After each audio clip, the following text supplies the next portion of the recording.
Right up where the first sign is on the right, or because I'm not really familiar with that, but it could be a little bit further down. But there was, at the back of the day, that was a laundromat, or there was some storefront, whatever it might have been. They were in the apartment up above, so that's where our grandparents had lived when they were here in Cork.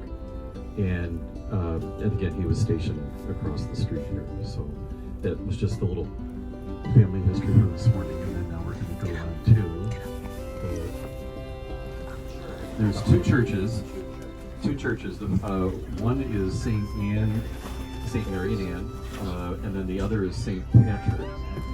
St. Mary and Anne is where our grandmother was baptized, and then St. Patrick is where my father and his two older sisters, Josephine and Esther, who all have different names when they came over to the U.S., came from the U.S. But anyway, that's where they were all baptized. So there's a 10:15 Mass that we're gonna, for those that want to go to Mass, they can do that, or others that don't want to participate in that, you can certainly walk around a bit, but we were going to stop at the Mass. They're aware that we're coming.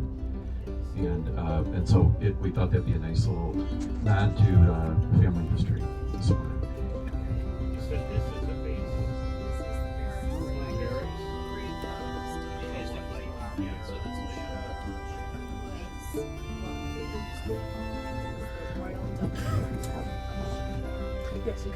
The only thing I would like to add to that is Colleen has the baptism certificate that she brought with her on the trip and made several copies. The baptism certificate of Mary Riley, which is at this cathedral church just behind us that we're going to stop by right now.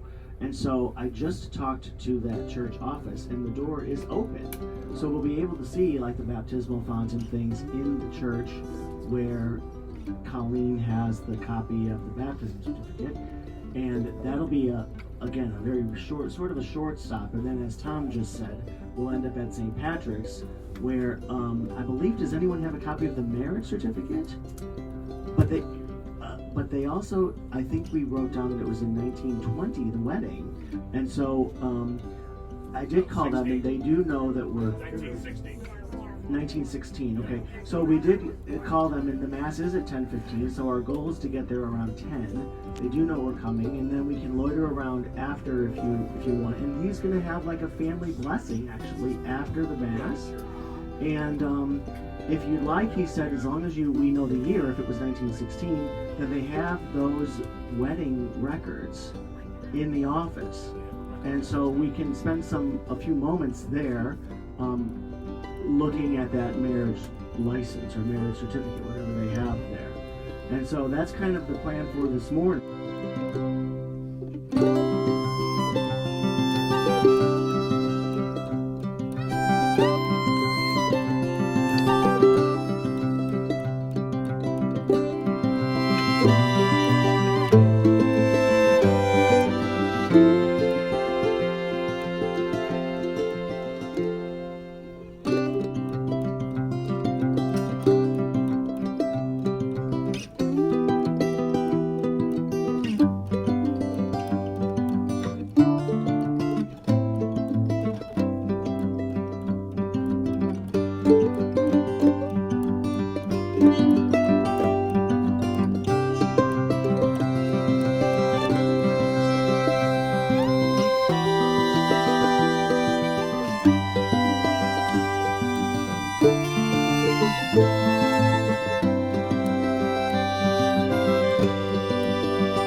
Gorgeous Rex.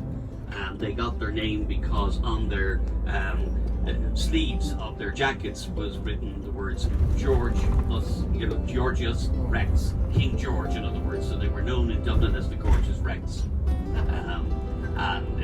Yeah, a lot of those people who would have fought in the British Army during World War I would have come back and immediately fought in the War of Independence.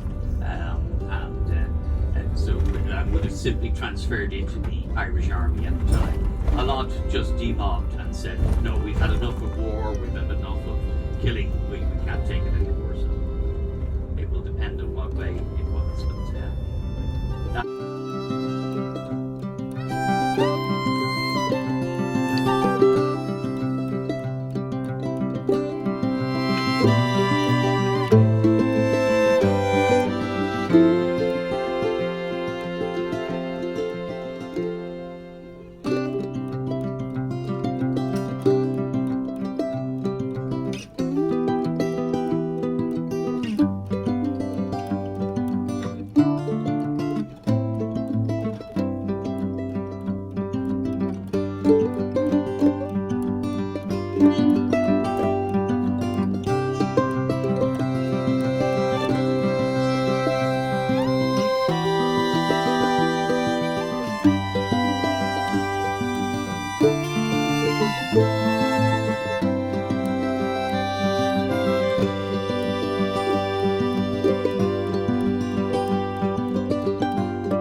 Thank